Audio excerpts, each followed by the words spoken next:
Boa apresentação para vocês. Boa tarde, gente. Nós somos o grupo 2 e a gente trouxe a apresentação com o tema de alterações da fonação e deglutição na esclerose lateral amiotrófica. A gente estamos na Universidade Federal da Bahia, UFBA, na disciplina ICS 076, Biofísica Aplicada à Fonoaudiologia. Bom, os componentes da equipe: Ellen Menezes Ruff, Júlia Dias, Michel Dias e Rayane Lima, que não está presente aqui, mas sincronamente, mas ela gravou a parte dela que vai estar nas apresentações. E como é que eu vou começar a falar desse trabalho? Eu não vou falar dos nossos artigos, né, para apresentar para vocês, porque vocês não leram, obviamente, né? E aí eu vou apresentar um pouco para vocês ficarem familiarizados e talvez haja um interesse de alguém para ler, porque são artigos bem legais e de fácil leitura, uma linguagem muito tranquila. Bom, o artigo 1, ele é o artigo Alterações na fonação e deglutição na esclerose lateral amiotrófica. E nós temos os autores Rosemary Tavares, Marco Orsini, Marco de Freitas, Rene de Souza, Oswaldo Nascimento. Bom, esse artigo, ele traz considerações sobre o ELA, sua evolução para a atrofia progressiva da musculatura respiratória e dos membros, além de abordar sintomas como disartria e disfagia, que resultam em morte ou ventilação mecânica permanente. Ele também aborda da aplicação de diferentes manobras fonoaudiológicas, que se mostram importantes para a reabilitação de pacientes com ELA. O fonoaudiólogo, ele instrui o paciente para preservar e minimizar os problemas na deglutição e na fonação, na medida em que a doença progride. E nesse artigo ele fala que a detecção precoce desses distúrbios permite aos fonoaudiólogos avaliar objetivamente os prejuízos funcionais e traçar metas realistas de reabilitação. Os resultados atentam para o desenvolvimento de um protocolo de pesquisa da ELA do ponto de vista fonoaudiológico devido à escassez de material encontrado. Então, ele é um artigo que ele traz as considerações sobre o ELA, ele aborda bastante sobre a doença, relaciona o ELA com problemas fonoaudiológicos e também ele traz sobre o gerenciamento fonoaudiológico, como proceder como fonoaudiólogo com essa doença. Pode passar. Bom, nós também temos o artigo 2, que se chama Intervenção Terapêutica da Fala na Esclerose Lateral Amiotrófica. Os autores são Lourdes Morim, Joana Rocha e Alexandre Frei. Bom, esse artigo ele discorre sobre a esclerose lateral amiotrófica, que é uma doença neurodegenerativa de evolução rápida que enfraquece e paralisa os músculos, conduzindo à morte. Ela afeta a fala, articulação verbal oral, voz e respiração, motricidade orofacial e deglutição. A intervenção do terapeuta da fala é fundamental para manter e maximizar essas funções, assim como ajudar o paciente e sua família a compreender e a lidar com cada etapa da doença. Então, esse é outro artigo que também começa trazendo as considerações sobre a ELA, né, falando sobre a doença, para você saber mais sobre a motricidade orofacial, sobre disfagia, disfonia, disartria e dispneia, e também fala sobre a terapia para lidar com essas coisas da ELA. Pode passar. E temos o artigo 3, né, que é um artigo mais amplo, é um artigo maior, de 90 páginas e tal. Esse aí é mais para pesquisa e para o trabalho, os outros são bem menores e mais fáceis para caso alguém tenha interesse de ler. E ele é Disartria e Disfagia na Esclerose Lateral Amiotrófica, método de avaliação fonoaudiológica. Ele foi uma análise de uma série de 170 pacientes no Rio de Janeiro. Então, ele é um estudo, a autora dele é Simone Monteiro Palermo de Oliveira Viana. Bom, esse estudo ele teve a finalidade de descrever as disfunções orofaríngeas na forma esporádica da esclerose lateral amiotrófica, descrever dados demográficos e sintomas iniciais do ELA, citar a frequência de disartria, disfagia, disfonia no ELA, comparar dados demográficos e clínicos na forma clássica e bulbar, classificar a gravidade da disfagia com a aplicação de um protocolo original com vistas à indicação do tipo de alimentação do paciente. Então, ele traz diversos dados que foram essenciais para o nosso trabalho. A gente vai abordar muito sobre esses dados e sobre disfagia e disfonia no ELA. É um artigo bem legal e bem completo. Ele é um artigo grande, né? Como eu já havia falado. Pode passar. Bom, como a gente está falando sobre o ELA, eu vou começar introduzindo sobre a doença, né? Bom, A esclerose lateral amiotrófica, mais conhecida como a sigla ELA, é uma doença neurodegenerativa que cursa com a depressão dos neurônios motores superiores e inferiores. Ela enfraquece e paralisa os músculos, conduzindo à morte. A ELA é a forma mais comum da doença progressiva do neurônio motor e pode ser considerada a mais devastadora das doenças neurodegenerativas. A fraqueza muscular é a marca inicial na ELA, ocorrendo aproximadamente em 60% dos pacientes.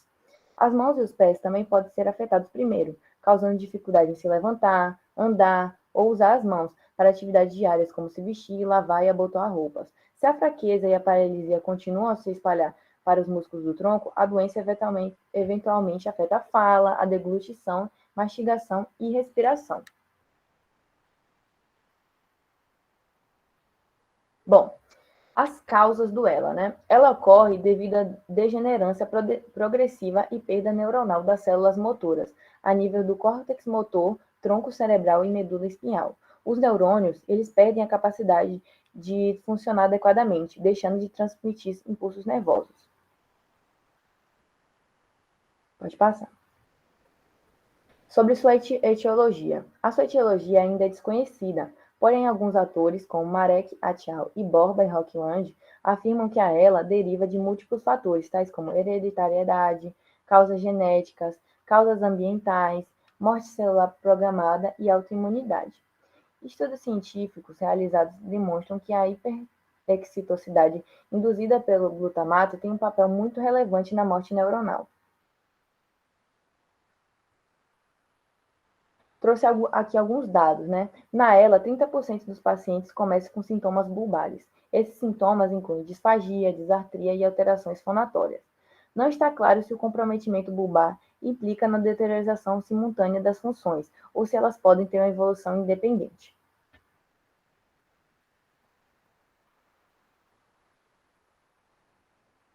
Bom, diagnóstico. A ela é uma doença de fácil diagnóstico. Ele é feito após a exclusão após o aparecimento de alguns sintomas. Esses sintomas iniciais da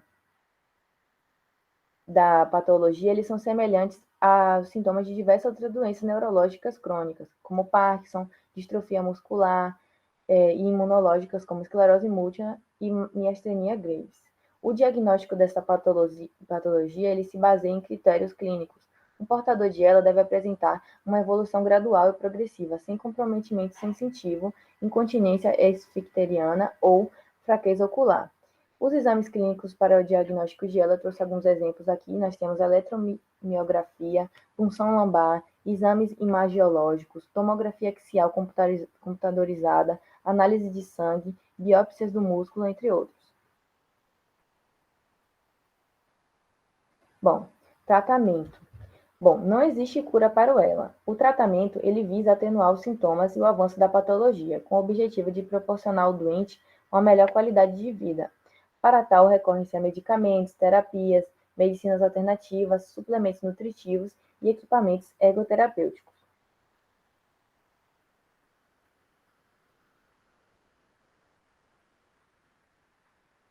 Epidemiologia. Há predominância na ELA na forma clássica sobre a bulbar. Na clássica, há o predomínio do sexo masculino sobre o feminino, em proporção de 2 para 1. Entretanto, na ELA bulbar ocorre uma maior frequência de pacientes do sexo feminino em relação ao masculino, na proporção de 1 para 2. A taxa de incidência mais elevada fica na ilha de Guam, em Nova Guiné, e na península de Ki, no Japão. E a menor fica na China. A mortalidade entre afro-americanos e hispânicos é aproximadamente 50% mais baixa que a taxa entre os brancos não hispânicos. A causa óbito mais frequente é a insuficiência respiratória, com ou sem pneumonia, que está frequentemente associada à disfagia com broncoaspiração. A ela apresenta um curso progressivo, com óbito em média de 2 a 5 anos após o início da doença. E eu trouxe aqui também, que eu não falei no começo, mas eu achei interessante a gente falar sobre o significado da ela, né, da sigla. Esclerose significa endurecimento, porque na região onde há perda celular ocorre a formação de cicatriz por células gliais. Lateral, porque começa a afetar o cordão lateral da medula. E amiotrófica, porque ocorre a atrofia dos músculos. Boa tarde, gente. Dando continuidade à fala de Ellen, irei falar um pouco sobre Stephen Hawking. Ele é uma das pessoas mais conhecidas, portadores da ELA. Ele foi um grande físico e responsável por grandes contribuições, né, na astrofísica moderna. Quando descobriu ser portador dessa doença, foi aos seus 21 anos, os médicos de Hawking deram uma expectativa de vida de 2 anos. Só que ele viveu até seus 76 anos. E como se não bastasse o fato da ela também afetar a fala, Hawking enfrentou uma grave pneumonia, né, em 1985, que o fez passar por uma traqueotomia de emergência.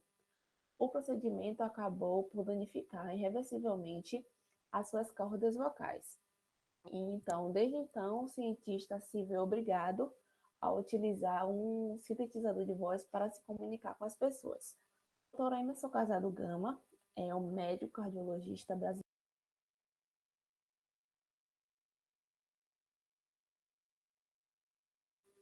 Boa tarde, gente. Era isso que eu ia falar, que travou aí. É natural de Maceió, Alagoas. Ele foi diagnosticado com a ELA em 2012 e começou a sentir tremores nos braços e nas pernas. Foi algo de repente, sem nenhum motivo aparente.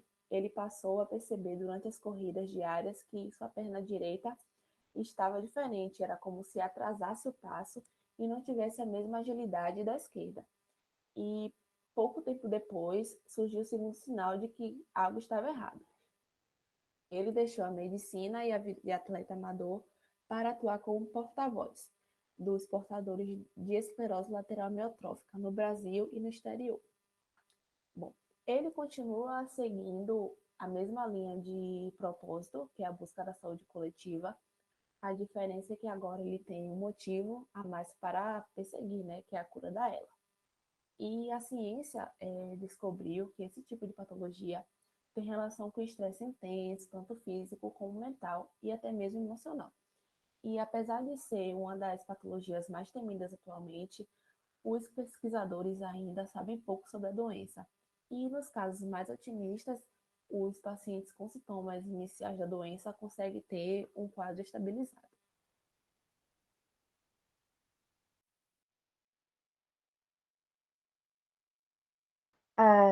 Deixa eu falar.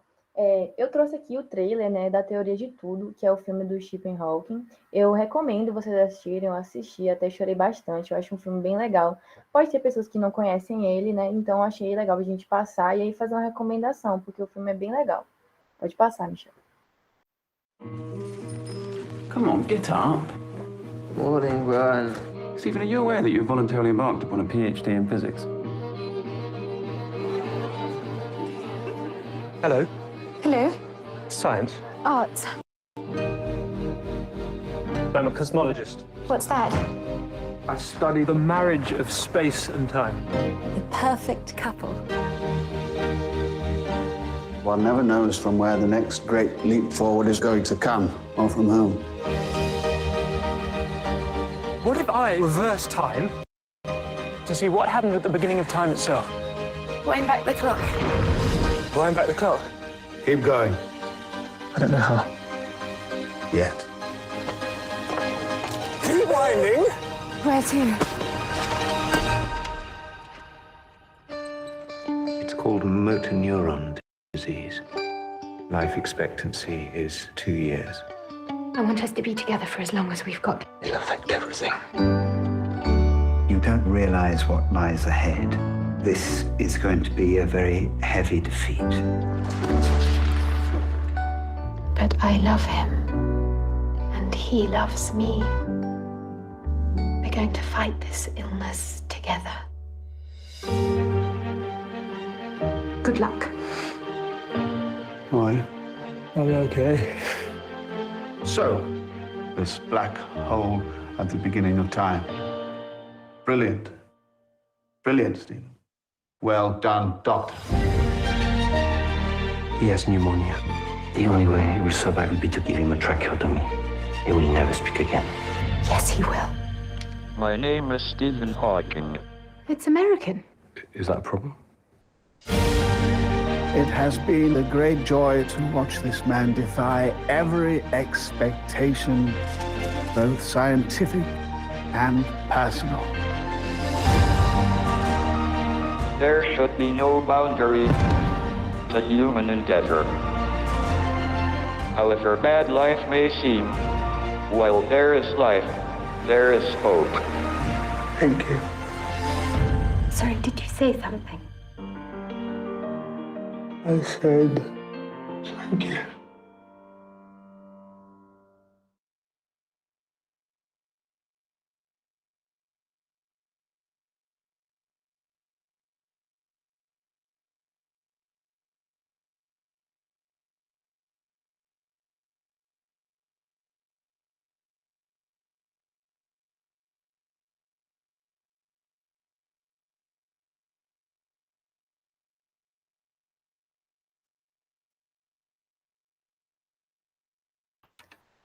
Voltando para a apresentação, agora vamos falar sobre o objetivo do tratamento fonoaudiológico.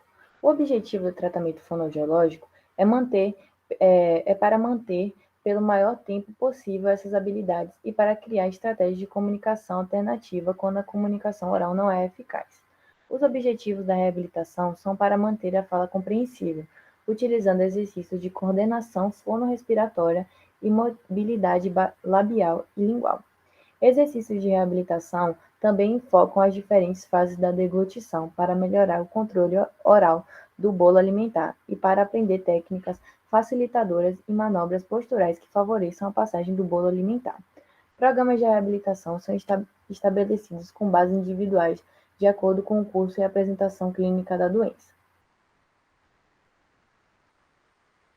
Gerenciamento fonoaudiológico. Durante a evolução da doença, as disfunções progressivas das musculaturas orofaringeal e respiratória afetam o paciente, resultando em quadros de disartria, dispneia, disfonia e disfagia, que a gente vai abordar mais profundamente nos próximos slides. Essas alterações, se não forem tratadas no curso da doença, podem levar o paciente a apresentar deficiência nutricional, desidratação, complicações pulmonares em decorrência da aspiração traqueal. Observa-se a relação de maior incidência de risco de aspiração associada à maior gravidade da função orofaringeal, a diminuição da pressão respiratória máxima durante o curso natural da doença. A atuação do fonoaudiólogo ela é essencial, uma vez que a comunicação oral se desintegra durante a doença. Pacientes tratados desde estágios precoces da doença podem desenvolver mecanismos musculares adaptativos e diminuir o risco de aspiração traqueal, mesmo com alterações musculares. Pode passar. Oh, tá certo. Desculpa, o telefone tocou aqui, aí eu fiquei um pouco confusa. Bom, agora eu falo sobre o tratamento fonoaudiológico. Esse tratamento ele consiste em propiciar uma deglutição segura por meio de procedimentos compensatórios adquiridos, de exercícios miofuncionais e do aprendizado e técnicas que estimulam a oralidade, alterações posturais e manobras de deglutição. Bom, agora sobre a terapia. Com a terapia, a habilidade de deglutir seguramente pode ainda se manter, mesmo quando a voz e a habilidade de articulação forem semelhantes a uma comunicação oral ineficiente. Pacientes com desordens na fase orofaríngea da deglutição podem ser reabilitados através de programas de avaliação radiológica para definir as desordens de deglutição anatômicas ou fisiológicas, seguidos de uso de selecionadas e cuidadosas estratégias terapêuticas. As estratégias compensatórias são designadas para eliminar os sintomas da desordem da deglutição, aspiração e deglutição ineficiente, e incluem mudanças posturais, melhoras sensoriais, mudanças nas características da alimentação, viscosidade, temperatura, sabor, modificações no volume e no ritmo de apresentação. Estratégias terapêuticas são designadas para mudar a fisiologia da deglutição e incluem uma série de exercícios de movimento, procedimentos de integração sensorial e motora e manobras para a deglutição. Os efeitos de todos esses procedimentos podem ser avaliados durante o processo de diagnóstico radiológico, uma vez que a anatomia orofaríngea do paciente e a fisiologia da deglutição podem ser definidas.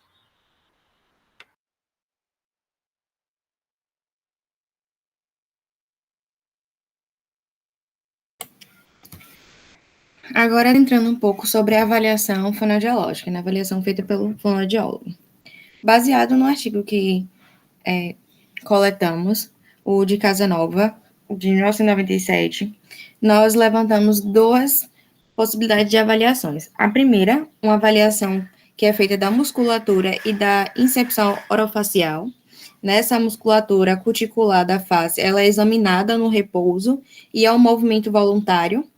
A musculatura mastigatória e da orofaringe, e também incepção da cavidade oral, que inclui língua, dentes, oclusão dentária, incepção do palato duro, que é a parte do céu da boca, posição em repouso do palato mole, e sua movimentação ao emitir a vogal A. E a segunda avaliação, ela vai dizer respeito, ainda no outro slide anterior, da disartria em relação às 5 bases motoras.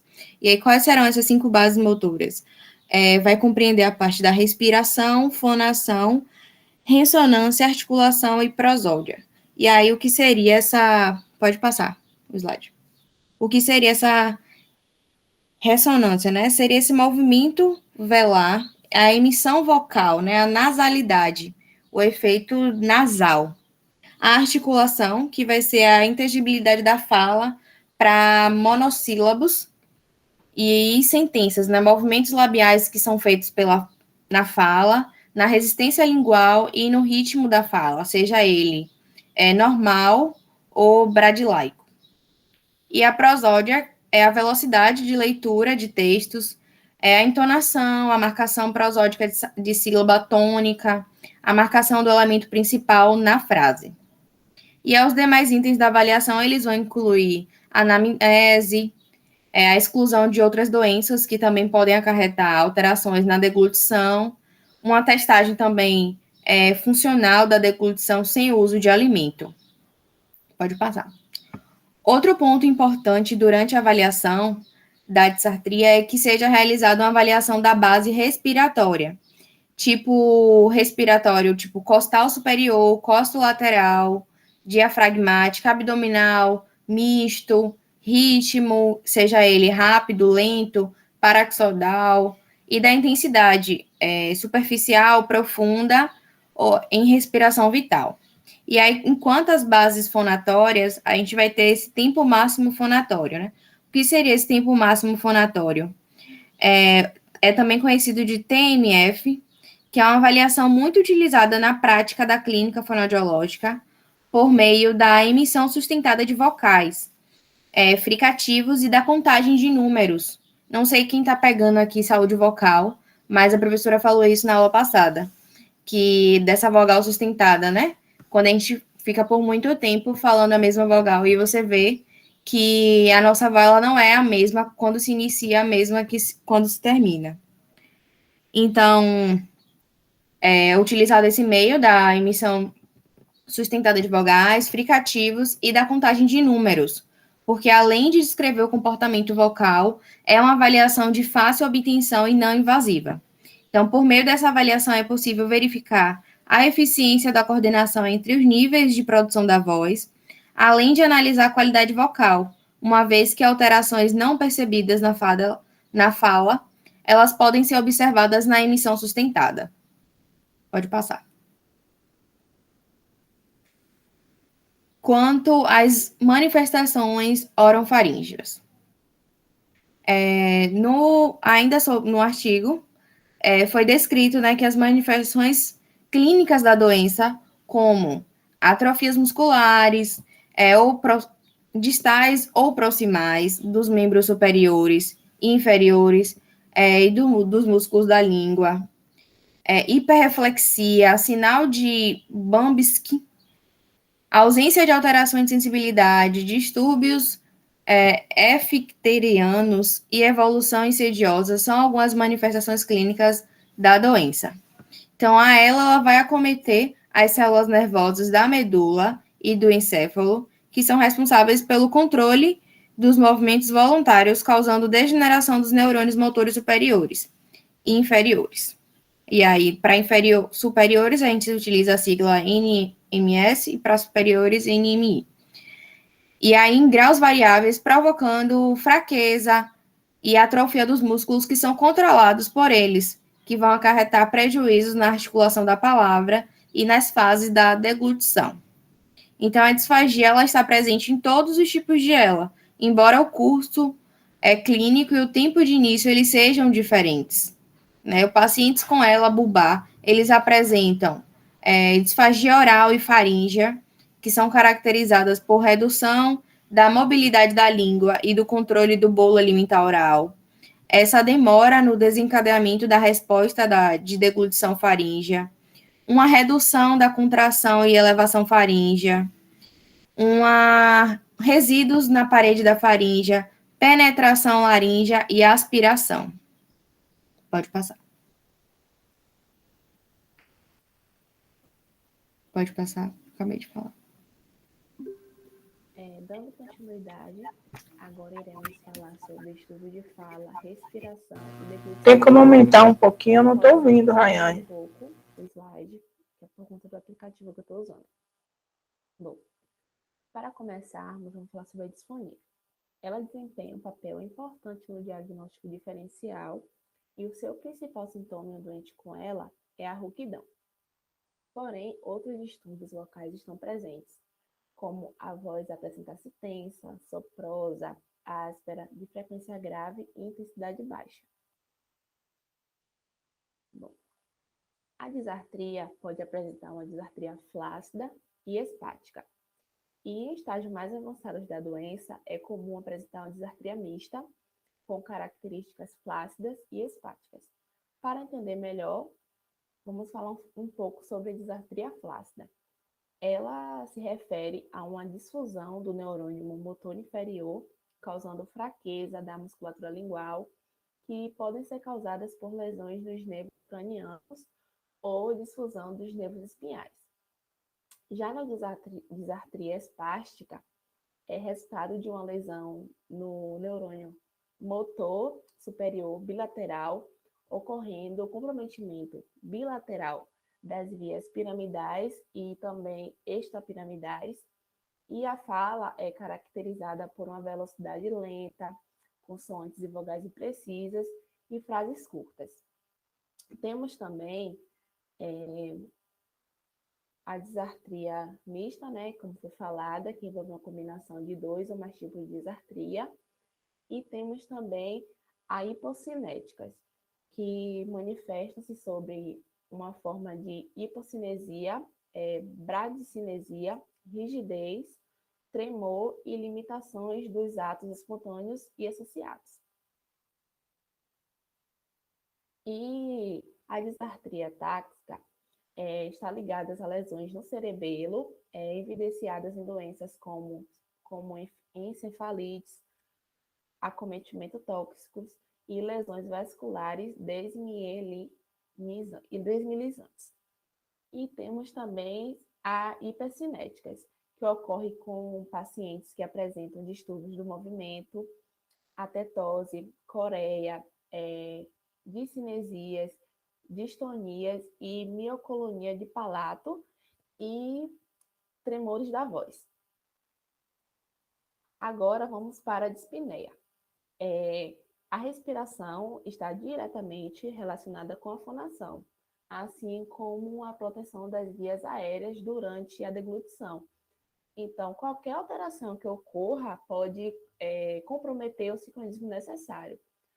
E a dispneia ocorre devido à fraqueza progressiva dos músculos da respiração, como os músculos intercostais, diafragmas e também os músculos abdominais, como foi visto em alguns vídeos que a professora passou para a gente.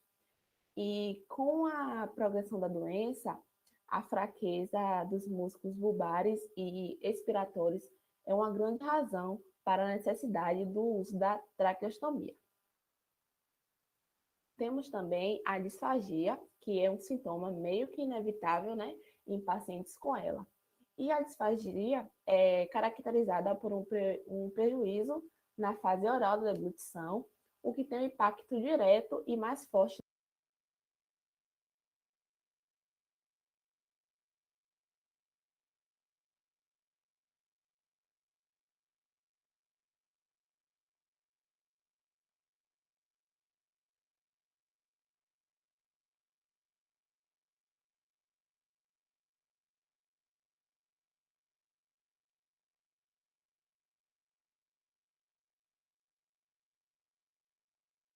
Gente, eu caí? Não, travou. Não, eu já estava colocando no meu que, também. é que tá chovendo aqui em Jequié e aí a minha internet não tá das melhores, aí acabou travando o vídeo.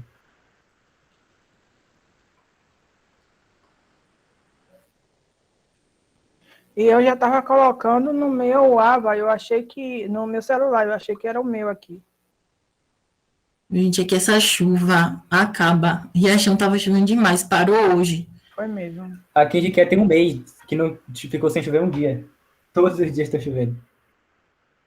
Não, mais engraçado que aqui São Pedro parece que tá de onda comigo, né? Parou de chover só quando eu fui na escola, quando eu voltei para casa já tá o céu todo fechado de novo. Peguei um sol meio-dia. E aqui no Jardim que choveu, que já tocou fogo aí nos condomínios E ela é do... considerada a principal morte, porque conduz à pneumonia expirativa. E temos aqui a reabilitação. É mais que necessário uma detectação precoce. Volta um pouco, Michel, porque ficou meio que, como parou, ficou incompleto. Né, objetivamente os prejuízos funcionais e traçar metas necessárias para a reabilitação. E a intervenção do terapeuta da fala pretende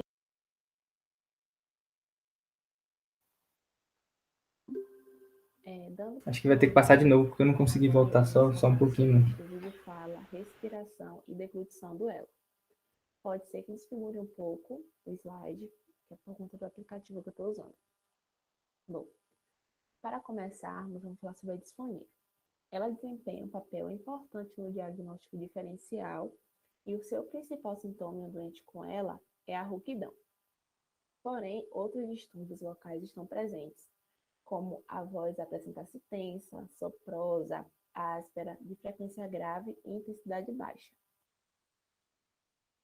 Bom, a disartria pode apresentar uma disartria flácida e espática. E em estágios mais avançados da doença, é comum apresentar uma disartria mista, com características flácidas e espáticas. Para entender melhor, vamos falar um pouco sobre a disartria flácida. Ela se refere a uma difusão do neurônio motor inferior, causando fraqueza da musculatura lingual, que podem ser causadas por lesões nos nervos cranianos ou difusão dos nervos espinhais. Já na disartria espástica, é resultado de uma lesão no neurônio motor superior bilateral, ocorrendo comprometimento bilateral das vias piramidais e também extrapiramidais, e a fala é caracterizada por uma velocidade lenta, consoantes e vogais imprecisas e frases curtas. Temos também a disartria mista, né, como foi falada, que envolve uma combinação de 2 ou mais tipos de disartria, e temos também a hipocinéticas, que manifestam-se sobre uma forma de hipocinesia, bradicinesia, rigidez, tremor e limitações dos atos espontâneos e associados. E a disartria táxica está ligada a lesões no cerebelo, evidenciadas em doenças como encefalites, acometimento tóxicos e lesões vasculares desmielinizantes. E temos também a hipercinéticas, que ocorre com pacientes que apresentam distúrbios do movimento, atetose, coreia, discinesias, distonias e mioclonia de palato e tremores da voz. Agora vamos para a dispneia. A respiração está diretamente relacionada com a fonação, assim como a proteção das vias aéreas durante a deglutição. Então, qualquer alteração que ocorra pode comprometer o sincronismo necessário. E a dispneia ocorre devido à fraqueza progressiva dos músculos da respiração, como os músculos intercostais, diafragmas e também os músculos abdominais, como foi visto em alguns vídeos que a professora passou para a gente. E com a progressão da doença, a fraqueza dos músculos bulbares e expiratórios é uma grande razão para a necessidade do uso da traqueostomia. Temos também a disfagia, que é um sintoma meio que inevitável, né, em pacientes com ela.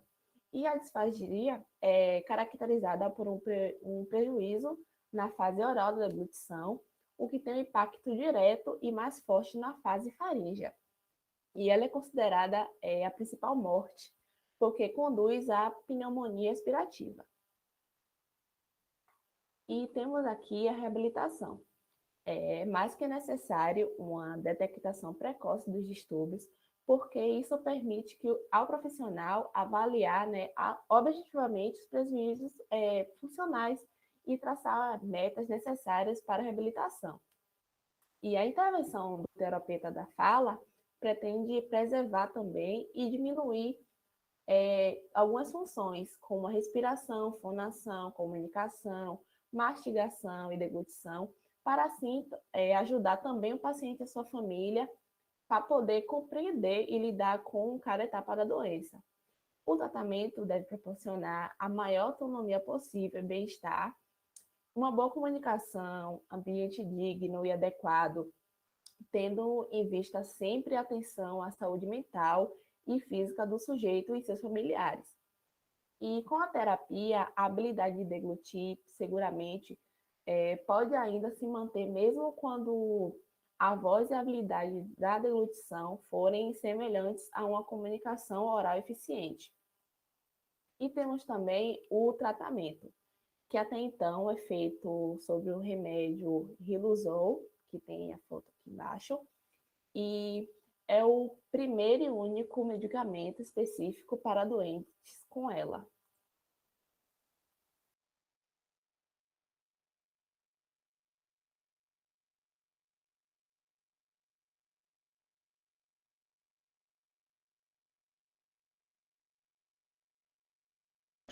Bom, agora em relação a algumas classificações que foram feitas em pesquisas com pacientes a partir de informações que alguns especialistas disponibilizaram para a gente nos artigos que a gente usou para fazer o trabalho. Existem 5 tipos de disfagias, que podem ser a neurogênica, que é causada por doenças neurológicas ou traumas.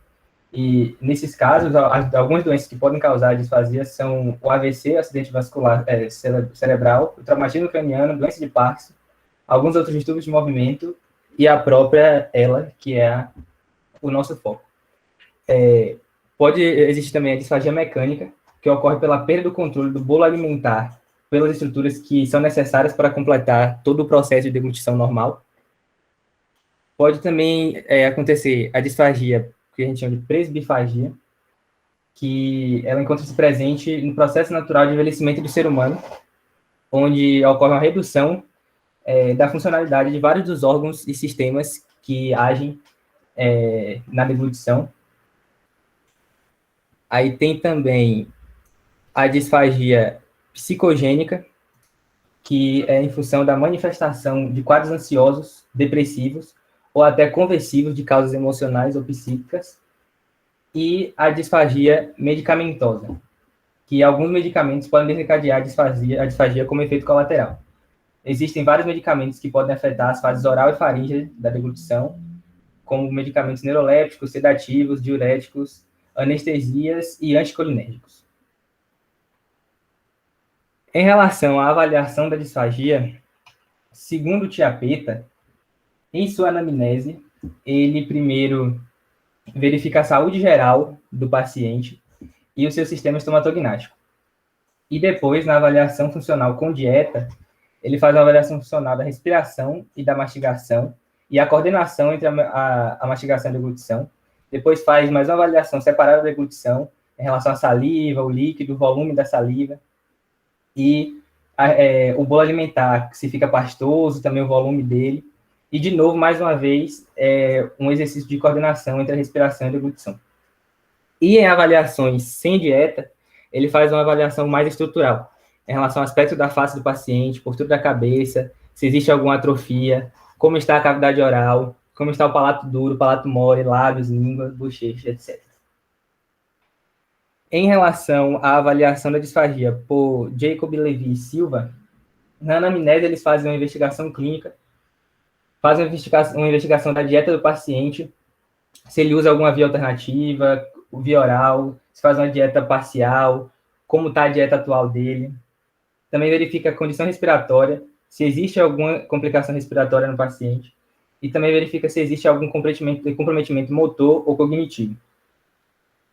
Em avaliação funcional com dieta, eles fazem uma avaliação direta, verificando a consistência do bolo alimentar, o volume. Também procuram achados na alteração na vedação labial, no escape oral anterior, na alteração do reflexo de deglutição, na diminuição do levantamento da laringe, se existem deglutições múltiplas, se existe refluxo nasal. E também verificam alguns sinais sugestivos de aspiração, tosse ou engasgo, alteração na ausculta cervical, voz molhada após deglutição ou alteração respiratória. Em avaliação funcional sem dieta, eles já fazem uma aproximação indireta. Verificam se existe alteração na higienização oral ou alguma dependência no ato da alimentação, alguns reflexos posturais, alteração da vedação labial, alteração na mobilidade da língua, cialorreia, xerostomia, alteração na tosse, alteração vocal, paralisia facial e alteração dos reflexos orais. Já Filho, Gomes e Furquim, na anamnese, eles primeiro verificam se existe alguma história que possa ajudar no diagnóstico da doença. Também verificam se existe desnutrição, algum refluxo gastroesofágico, e também verificam alguns aspectos complementares, como prazer alimentar, independência alimentar e cognição. Na avaliação funcional com dieta, eles fazem achados clínicos relacionados à fase oral, ou seja, captação do bolo, vedação labial e preparo do bolo. Na fase faríngea, com refluxo nasal, sinais clínicos de aspiração, e na postura do paciente, controle cervical, controle de tronco, e também fazem algumas verificações em relação ao bolo alimentar. Na avaliação funcional sem dieta, eles já trabalham mais com questão de sensibilidade facial, intraoral ou da faringe, e algumas sensibilidades específicas relacionadas, por exemplo, ao sabor, como se é doce, salgado, azedo, amargo, e também alguns reflexos orais e posturais. Aí, a partir dessas observações, foi se dividido em três níveis de disfagia.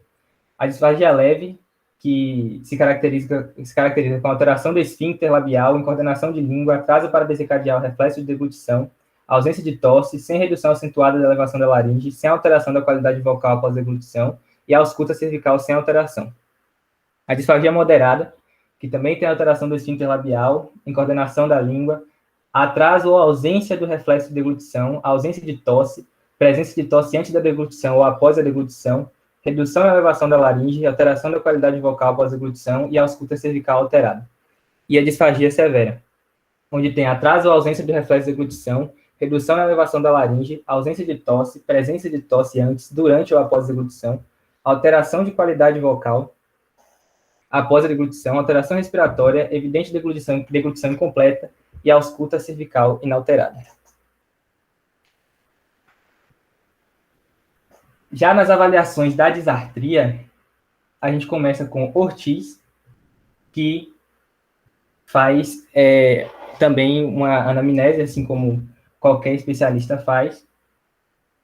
E no caso de Ortiz, ele... Desculpa que eu estou um pouco nervoso. Ele na anamnese faz primeiro uma verificação dos aspectos subjetivos do paciente. Ele faz uma impressão acústica da fala do paciente, aspectos objetivos de dados mensuráveis comparáveis no tempo sobre as alterações motoras, e depois ele passa para uma ectoscopia, onde ele vai gravar a fala do paciente durante toda uma avaliação, com a finalidade de registrar e comparar os dados pré e pós o tratamento.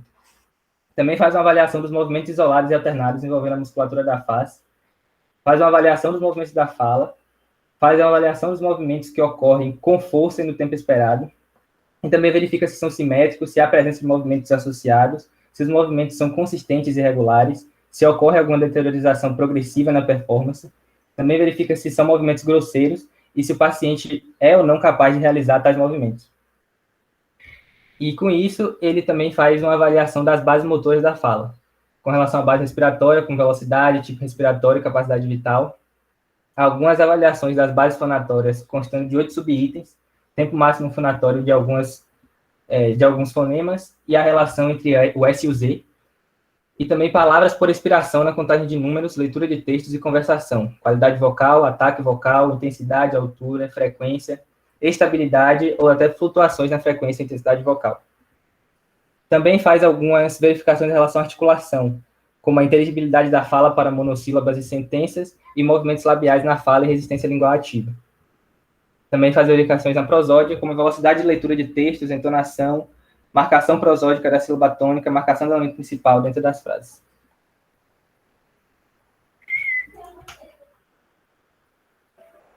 Já a Casanova não teve uma anamnese informada, ou seja, não foi informada a anamnese dele, mas a gente tem informações sobre a ectoscopia e as bases motoras da fala. Na ectoscopia, ele fez um exame ectoscópico dos órgãos fonoarticulatórios, depois uma avaliação do aparelho fonador com exame da musculatura laríngea através de um laringoscópio, verifica funções da linguagem, já que na disartria a linguagem encontra-se preservada, analisa a pracricia bucomaxilofacial mediante uma escala de itens de movimentos articulatórios, como mostrar a língua, assobiar, mover a língua, mastigar, sorrir. Deve-se examinar primeiro a ordem, depois a imitação. E também faz o exame da postura, o tônus e a força muscular. A postura do paciente vai influir na qualidade da fala e também no tônus e na força muscular. Em relação às bases motoras da fala, ele faz uma avaliação da respiração, principalmente no que diz respeito ao controle da expiração. Faz uma avaliação na fonação, principalmente na emissão da vogal A, visando analisar a presença de hipofonia ou rouquidão para avaliar a coordenação dos movimentos laríngeos. E também é solicitada ao paciente a emissão de uma vogal prolongada variando de tom, sem modificar o volume e que imita A sem voz a princípio, fazendo com que soe pouco a pouco. Também é feita uma avaliação na ressonância, para verificar se a nasalização é examinada e constatada ao ser pronunciadas sílabas e palavras que tenham consoantes não nasais, determinando-se em que pontos articulatórios se evidencia o problema. Existe também a avaliação na articulação, onde a avaliação consta de um exame de leitura em voz alta e da fala espontânea, levando-se em conta que a articulação de alguns sons pode ser normal em palavras isoladas e ruim na linguagem corrida ou em falas mais rápidas. Avalia-se também a força, coordenação e rapidez de movimentos e a simetria dos órgãos fonoarticulatórios, bem como o déficit neuromuscular subjacente. É importante considerar o contexto fonético deste ou daquele som, sua posição em relação aos sons próximos dentro da palavra. E também, assim como Ortiz, a prosódia, examinada a fala do paciente sobre o tom, volume e em suas mudanças relativas ao contexto da expressão, como acentuação, ritmo, duração dos sons, situação e duração das pausas. Também a gente tem aqui informações sobre a avaliação de Jakubowicz. Na anamnese, ele fazia perguntas ou para o paciente ou para familiares, e perguntas mais gerais, como histórico, se tinha alguma gravidez, no caso de mulheres, nascimento, desenvolvimento psicomotor, desenvolvimento social e histórico clínico também. Na ectoscopia, ele fez avaliações no palato duro, nos dentes, na oclusão dentária, nos lábios e em sua motilidade, no aspecto da língua, se existiam alguns tremores, aspecto do velo, diadococinesias, aspecto da mandíbula, bochechas, deglutição, avaliação motora, ombros e cabeça, face, teste de praquicias e a própria voz. Nas bases motoras da fala, ele fez testagens dos mecanismos da voz e da fala, como sistemas respiratórios e fonatórios, e fez alguns testes em relação ao prolongamento da vogal A, observando a qualidade da voz, a duração, a tonalidade, a nasalidade, a restrição de movimentos e a repetição de palavras, para que fosse observado o ritmo da fala e se existiam emissões nasais ou movimentos anormais da língua. Também foi verificada a resistência vocal, a repetição de palavras com leitura em voz alta, a fala espontânea, a ressonância, a fonação e, assim como os outros anteriores, a prosódia. Metter.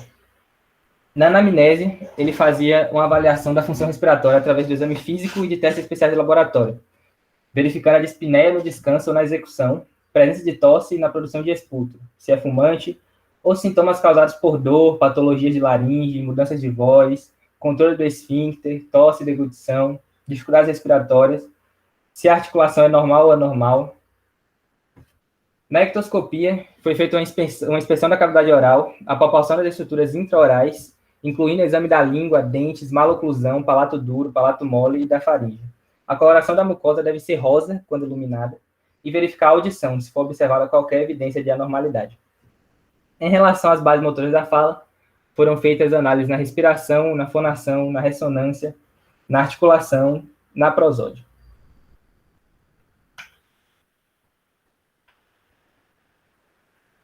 No final, a gente pode ter, com todas as informações, as características da fala em casos de esclerose lateral amiotrófica e seus prejuízos.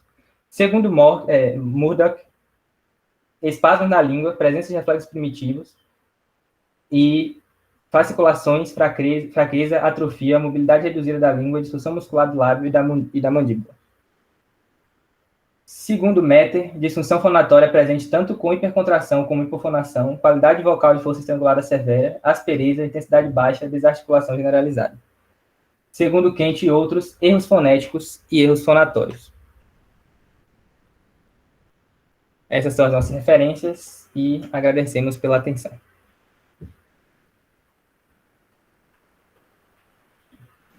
Vocês não vão falar de disfonia ou vocês pularam mesmo? O que foi aí? Não, na verdade, aquele slide ali não era para estar ali, não, que a disfonia foi falada na parte de Rayane. Ah, tá.